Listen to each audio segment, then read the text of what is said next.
Alright guys, so here we go. So I have put these pictures into a PowerPoint. I'm not going to send you the PowerPoint, I'm just going to send you the pictures. But I put them into a PowerPoint, that way I can actually draw on the pictures because I already recorded this, which is super annoying. But whatever. I recorded this and then it decided to show me that my pointer was basically just a big yellow circle where you couldn't actually see what I was pointing to. So it made my explanation of chromatids very confusing. But let's go ahead and look. Oh, that did not go well. So I'm trying to zoom in. It's making this very difficult. Kind of annoyed at how difficult this is being.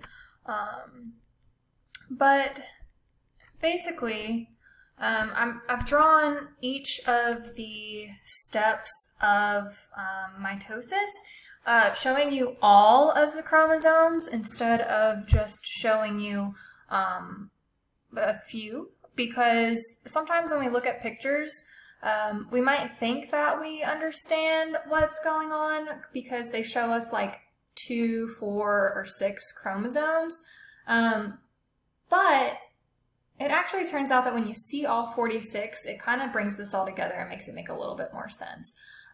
So hopefully actually seeing all 46 will help you. I know it helps me tremendously, but you can't really Google pictures of all 46 chromosomes drawn into mitosis because everyone is too lazy to draw it. Because it takes a lot of time, and you have to really understand. Mitosis to be able to do it with all 46, and not everybody understands it as well as they should. So, what you're looking at in this picture on the left is a cell in G1. Now, G1 is the growth 1 phase, so the cell is during G1, it's growing, it's getting bigger, it's starting to kind of save up some ATP so that it has enough energy to undergo mitosis. It's starting to put out the directions to make copies of the organelles, but for the most part, when a cell is in G1, it's pretty much just doing the job of that type of cell. So if it's a liver cell, then it is doing liver cell functions. If it is a pancreatic cell, then it's doing pancreatic functions such as secreting insulin. If it is a lung cell, it's doing lung cell functions. Maybe it's secreting mucus to help trap any dust particles so that you can cough them up. But it's just doing whatever that cell does, whatever that cell's job is. Now, at some point, the cell will get a signal to make copies of everything. Hey, we're getting ready to go through mitosis in a little bit. We need to make another cell. So we need you to start making copies of everything, okay? But in G1, for right now in this picture, technically, the DNA should be in the form of chromatin, so that loose, stringy spaghetti form of DNA, but I've drawn it in a condensed version. That way you can actually see what's going on with the number of chromosomes. But please understand that this picture is not actually representing what a cell would look like in G1. Additionally, in all of these pictures, I haven't drawn any of the organelles. I haven't really drawn the nucleus or the cell membrane. The circles that you're seeing around the pictures, those circles are really just there to kind of show you that all of these chromosomes go with this one part of the process. So I'm not representing to you the nucleus or the cell membrane. I'm just kind of showing you a circle so that you can see what the chromosomes would look like. Please note that in G1 of the cell cycle, there is a nucleus. The nucleus is still there. It has not started to break down yet. If it started to break down before prophase, that would be bad. So we don't want that to happen. So normally in G1, it has the nucleus. Again, the cell is just doing what that cell does. Now, if you look at the picture, you can see that there are some blue chromosomes and there are some red chromosomes. Now, if this is a cell in your body, so this is one of your cells that we're looking at for mitosis, all of the blue lines are showing the 23 chromosomes that you got from your dad. And all of the red ones, these 23 red ones, are showing all of the chromosomes that you got from your mom, okay? Now, technically, since this is you, they would technically be all the same color because you are you.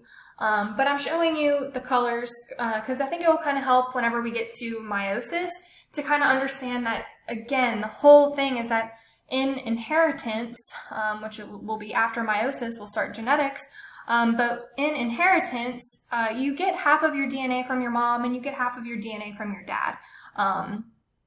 Almost always. There's every now and then there's a time when you get more from mom or more from dad, but that would be a case kind of like Down syndrome, where you have an extra copy of the 21st chromosome, or some other type of genetic disorder where you have an extra chromosome from one of your parents.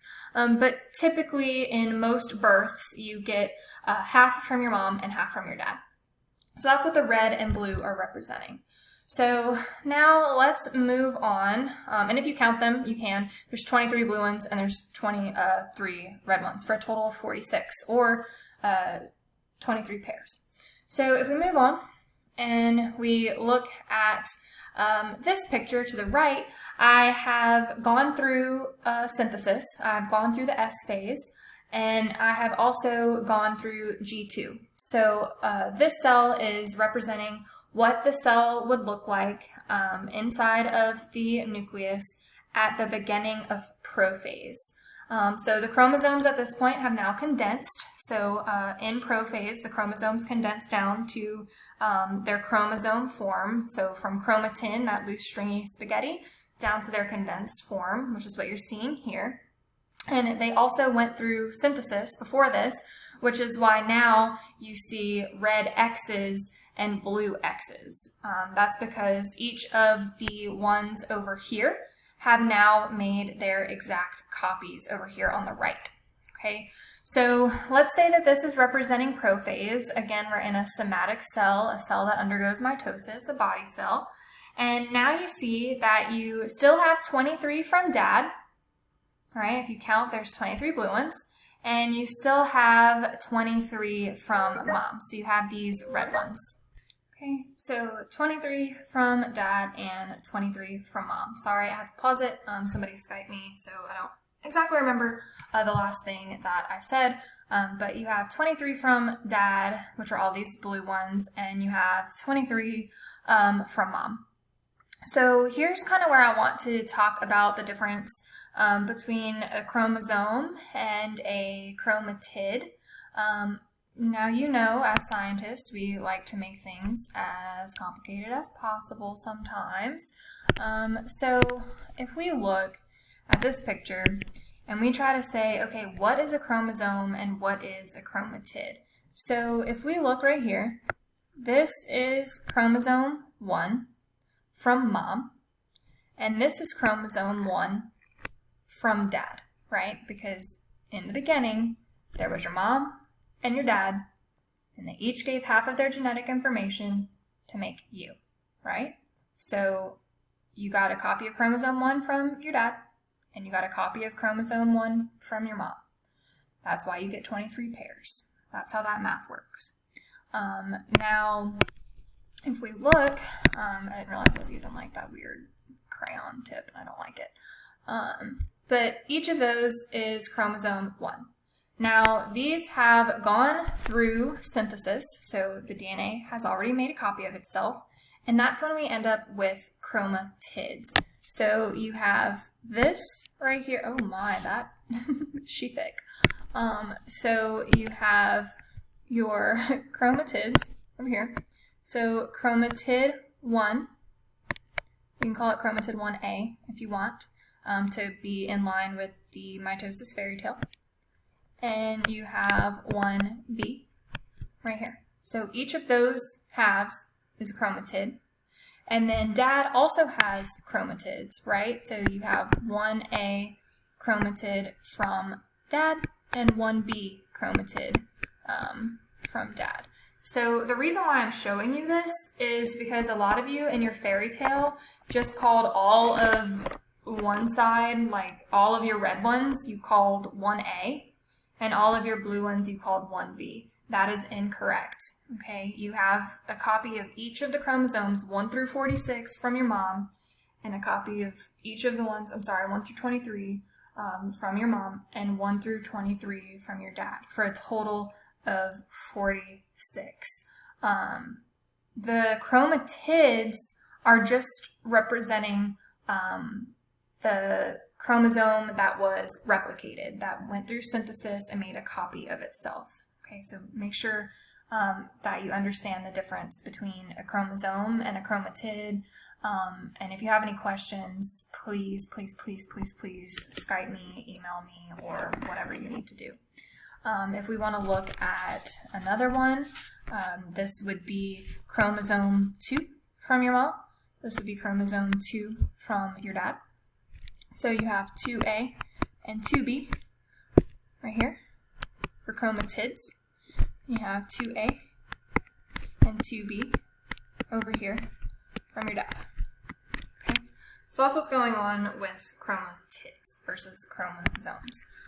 It kind of helps to basically help you understand, the chromatid language is there kind of to help you understand that you still only have 46 chromosomes, but in this case you just have an exact copy of all of them. And so if you count, in this case, you would still count 46 X's, you would count 23 blue ones and 23 red ones, and if you counted all of the chromatids, you would see that there are 92 chromatids. There are not 92 chromosomes, there are 92 chromatids. Okay, some other hallmark features that would be happening with prophase would be that the centrioles have started to move to the poles or to the sides of the cell, and the nucleus is starting to disappear. So the nuclear membrane is starting to disappear so that the spindle fibers can actually reach from the centrioles into the cell and actually start to separate the DNA. Now in this part, this is metaphase. I drew my circle before I drew my X's. So if you can't tell, there are some chromosomes that go outside of my circle. That was an accident. It's not supposed to be like that. Just pretend like it's inside the cell. Capiche? Capiche. So in this case, in metaphase, the hallmark features of metaphase are that the chromosomes have now all lined up in a single file line along the metaphase plate, and the centrioles are now on exact opposite sides of the cell. They're not drawn, but one would be here and one pair would be here. So they are now on either side of the cell, and the spindle fibers have started to extend out to grab onto those chromosomes, because our next step after metaphase is going to be anaphase, and during anaphase, that is when we start to separate our chromatids from each other. The 23 from mom and the 23 from dad got to separate so that each cell in the end has all of your chromosomes, so that way you still make more copies of you and not something else, because that would be weird. So again, if you count, you're still going to see 23 chromosomes from mom, 23 from dad. It's basically this exact picture up here, but everything is lined up in the middle, so the numbers are the same. So anaphase, this beautiful little egg picture over here. The hallmark of anaphase is that the spindle fibers have now, they attached to the kinetochore of the chromosomes, that little centerpiece, and it has, the spindle fibers have pulled the chromatids apart from each other. And if you remember, I'm going to have to make a little short video right after this because I'm about to run out of time. But these chromatids are being pulled apart. But remember, this guy over here, okay, any of them over here, this guy and this guy are identical copies. So technically, when those chromatids get separated like that, we can call them chromosomes again. I'm so sorry, but that's just the way it works. So in the end, you're going to end up with cells that have the 23 that you had inherited from your mom and the 23 that you had inherited from your dad. And I'm going to stop